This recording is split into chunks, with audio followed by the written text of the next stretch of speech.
Anthony Davis had a calf contusion, but the Lakers did not have a problem without him, not against the Timberwolves, 127-91. In L.A., Kyle Kuzma's 20 points picking up the scoring slack in AD's absence. LeBron had 18.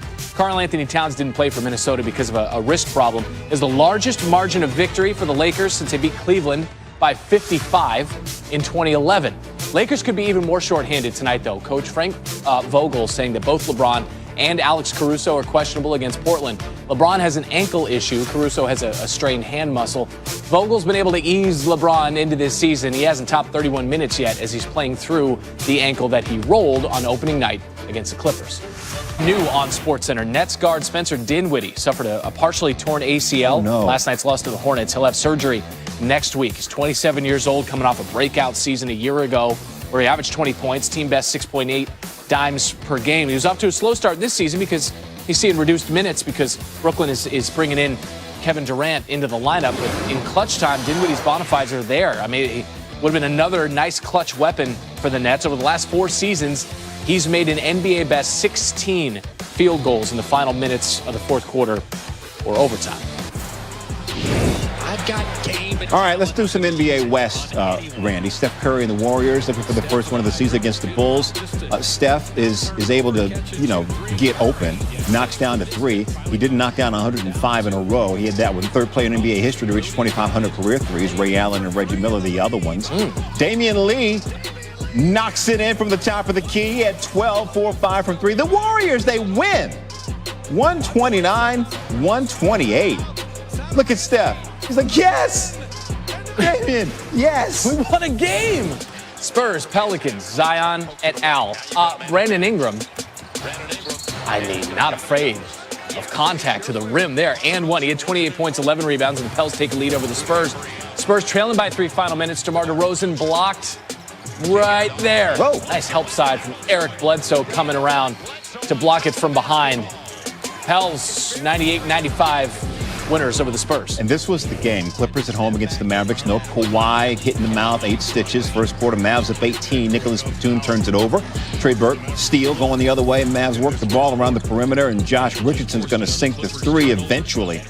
Luka and Richardson both had 13 points in the opening frame. The Clippers had 13 points as a team, Randy. 36-13 Is that my fault? No, it's not your fault. I was just saying your name because you were sitting next to me. Got it. Mavericks up by 47. Trey Burke drains a corner 3. The lead is 50. 50 points at halftime, the largest halftime lead in NBA history. 124-73, the final score.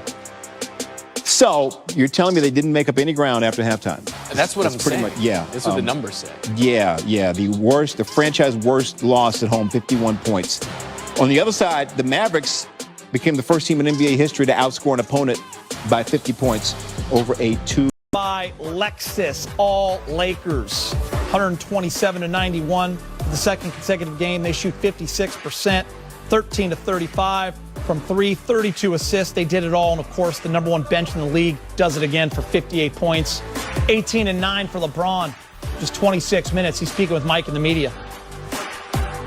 Hey, LeBron, I don't want to encroach on McMenamin's turf here by asking about the wine to ankle ratio and all that, but I will anyway. How's it feeling? And clearly look fine, but what's the status?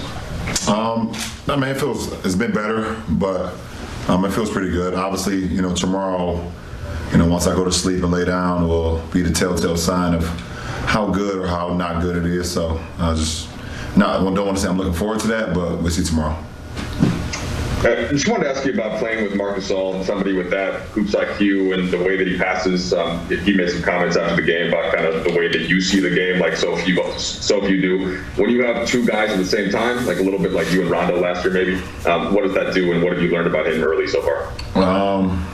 There's certain guys that just see plays before they happen and able to do it with their mind, do it with the pass, and Marc is one of those guys. Just his basketball IQ. It's like he said, there's not many that kind of see the game like that. So, I've been privileged to back-to-back years to be alongside Doe and now be alongside Marc, who sees the game very similar to the way I see it. Okay, David McMenamin. LeBron, you mentioned the other night when talking about your offense that you could have had 40 assists. Tonight you have 32, put 6 guys in double figures when AD doesn't even play. What are the offensive metrics and goals? What should they be for this collection that you guys have with the Lakers this year? I mean, there's no okay, we don't set out a goal for how many assists we want to have per night, but we want to move the ball. We shouldn't take many bad shots, if any at all, because we have so many body movement, player movement, and we have so many guys that can just make shots. But we got guys that can make the right play, make the right pass, from Dennis to Mark to myself. You're seeing some unbelievable passes from Kuz tonight, AC, and the list goes on and on. That the guys that could just make the right play. So, no one should ever feel pressured to take a bad shot when guarded, because we can always get the ball moving from side to side. Attract 2 defenders and get it spraying out. And I mean, as you saw, multiple actions tonight. Kuz had a drive where he was able to skip it to me. And I had a shot, but we had a greater shot to Mark, and Mark was able to drain that one.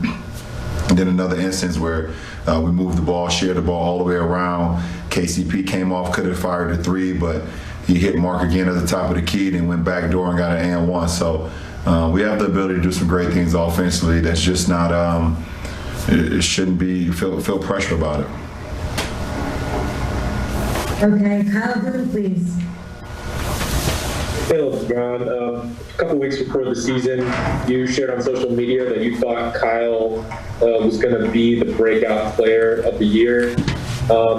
What are you seeing from him so far? Obviously, when he makes threes like it was tonight, we all see that. But what do you see, sort of the edges of his game getting more refined to kind of fulfill that prediction? The game is just slowing down for him.